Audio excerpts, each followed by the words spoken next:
Well, my name is Hilary Hyman. I'm Director of Sales at VideoAmp, and I'm so excited to be talking to you today, Matt. Hi, Hilary. I'm Matt Sweeney, the Chief Investment Officer at GroupM in the U.S. Well, it's an honor. I appreciate you being here. Okay, so first question for you. Sure. Over your past 10 years as Chief Executive at Xaxis, Chief Investment Officer at GroupM, among other accolades, there's been a lot of industry transformation, particularly from buying strategies, measurement approaches.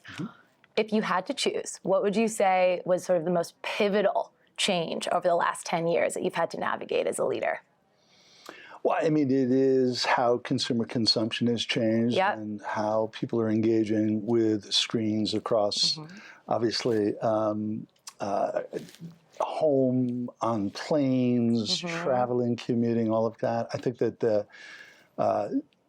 having access to the internet into content 24/7 has changed everyone's lives, and then having that smartphone, right, that incredibly powerful smartphone in your hand most of the time, even when you're watching TV at home, is really the biggest change, I think, in the marketplace over the last 10 years. Yeah, and you've been such a leader in audience-first buying and taking a data-driven approach, and so I'll get to that in a second, but I'm excited to hear more about that. So I'm curious about leadership first. So in your current role for almost 5 years now, Around that, Around that, okay. Closing in. What are you most proud of? Oh, boy. There's a lot to be proud of. Look, I inherited this great team of investment professionals. I came in to Xaxis from media sales side. I was a publisher of computer publications and websites and lead generation products. And I came into the agency world. I was always the seller. Yeah? So came into Xaxis as a seller and then ran the company for a few years with some incredibly talented people. And I learned so much. I really enjoyed my time there. And I think that the smartest thing about leadership is understanding what you don't know, but being open to learning. Yeah. And sometimes that learning is from folks who are maybe a little bit younger than I was coming into the role.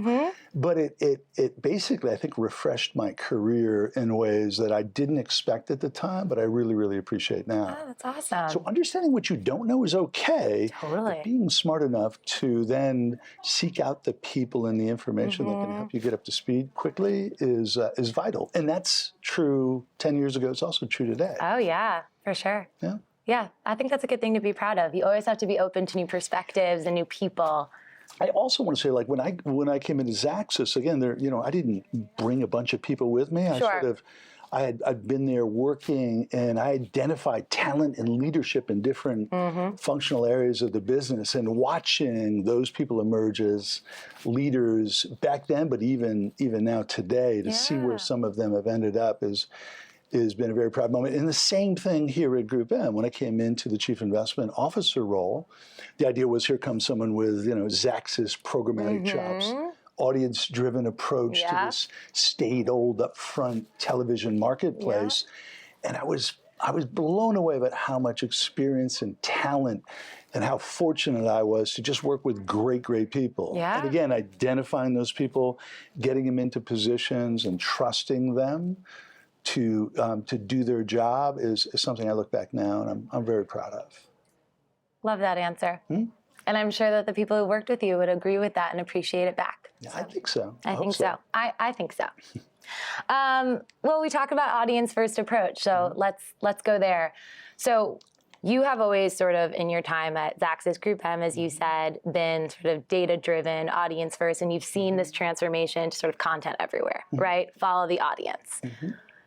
As you think about that shift, particularly now, and as GroupM, of course, is always trying to differentiate itself in the marketplace and differentiate itself for its clients, how do you think GroupM is differentiating itself from an audience-first sort of cross-screen video perspective? What do you think you guys do really well?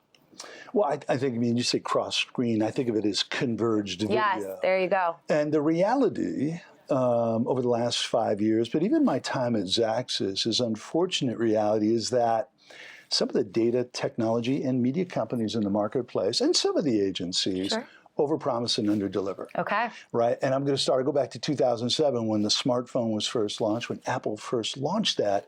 We saw consumer consumption of content change dramatically, the amount of time they spent. And the natural inclination was, well, wow, there's going to be tons of marketing dollars that would follow this, right?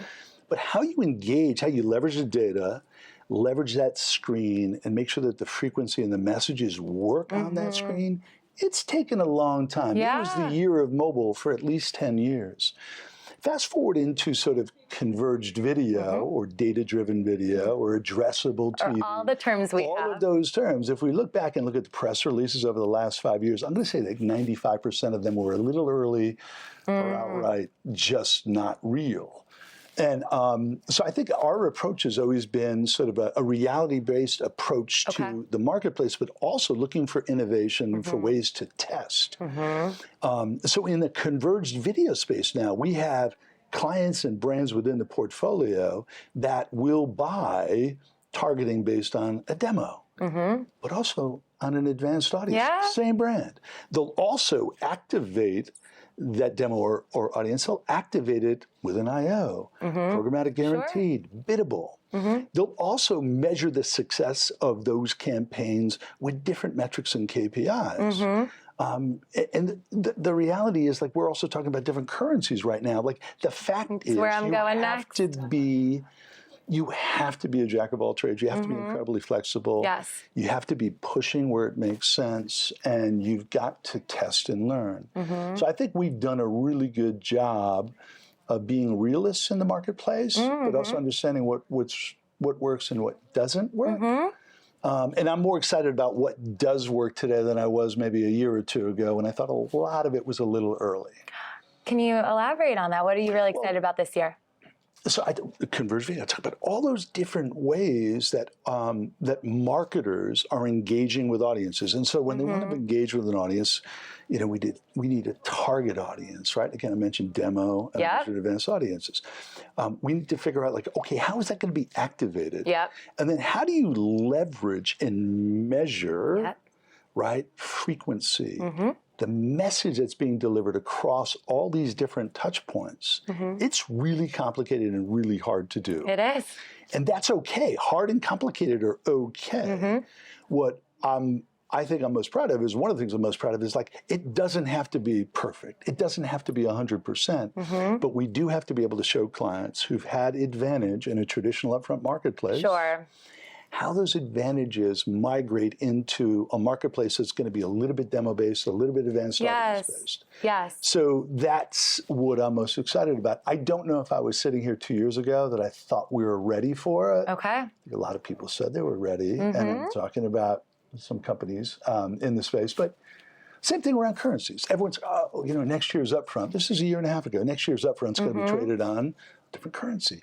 It's a hard thing to do. But there are better ways to evaluate if you are reaching the right audience at the right time with the right message. So I like where we are. We still have a lot to do, but I like where we are. Great. And so then to that end, as an industry, we're in a bit of a better place maybe to have a multi-currency landscape. We're more comfortable with it, partially because we've had a little bit of time to digest, to make improvements, to get feedback, right? Across the board.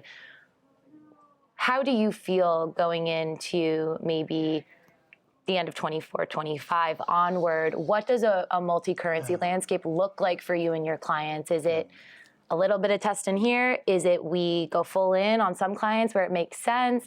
How are you guys thinking about the pros and cons of making such a drastic change? Look, it'll be client by client, brand by brand. But what I'm excited about is competition is a good thing for any marketplace. And there hasn't been a lot of competition in this marketplace for a long time. And unfortunately, when there's no competition, there's no incentive to be innovative, to make investments that are required. And so I like competition in this marketplace. I talked about that converged premium video landscape. Multiple currencies is part of that. So that basically requires people in investment, but also across all the different functional groups within an agency, but also on the client side as well, needing to learn and to be flexible and to adapt. So I am certain that you know, the upfront that's upcoming, which is right around the corner, believe it or not. It's crazy. It's right around the corner. We'll have brands and clients that will do multiple currencies, or maybe go all in on one currency. those changes are coming, and I think it's about time. Yeah, So, excited that's about great. that. That's great. Are there any hurdles that you feel like your teams, aside maybe from sort of operational tax, right, having to learn new things, new systems, new tools, what would you say are the biggest barriers in the alternative currency landscape for your clients today? Is it a mindset? Is it we've done it one way, it's scary to do another way? Or are there changes you're still looking to see? Well, I don't want to sort of minimize the operational challenges, because there Definitely are operational not. challenges, and we could probably spend a lot of time talking about that. But our clients are leaning into this, so Yeah. we've been very active. I think probably more active than most, at least in the buying community, of testing alternative currencies. I think last year at this time, last Q4 and into Q1, we had 16 different tests, ongoing tests, to sort of take a look at the data, understand what the implications were for clients, understand what the fidelity of that data suggests, give feedback to some of the partners in the space to say, not so sure that this data is consistent. We need to maybe dig in a little bit deeper. But our clients, they like competition as well. So, yeah, I mean, outside of the operational stuff, our teams are, testing and learning as we go along. Yeah. We have an investment management team meeting twice a week. We talk about measurement and currencies in almost every meeting. Fantastic. Here we go. Let's get ready. Well, I have some more fun questions for you. Okay. To end our chat today. I'm going to choose and go out of order here. What is your guiding leadership principle? Oh, boy.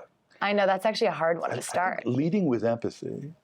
And so, I mean, I talk about things like the golden rule, being able to put yourself in someone else's shoes. When you're in a marketplace like this, but also in a sort of in a media buying agency where there's so much collaboration, you need to understand everyone's got a tough job in this industry and business. Our clients have a really tough job. They've got to grow revenues and profits, launch new products and solutions into the marketplace. It's incredibly competitive. So having empathy and being able to put yourself in their shoes and understand things from their perspective. But I also think that's a great quality for leaders as well. Because when someone shows empathy, and I'm talking about real, true empathy, you create a bond of trust where all of a sudden, like you align really quickly around what are the strategic initiatives that a client may have, or more importantly, here are some of the things we may need to do with a currency measurement partner that would need to change for us to do more work together. Those kind of relationships are important in your personal life, but also in your business life. So lead with empathy. 100%. I couldn't agree more. I'm going to give you a choice, actually. Okay.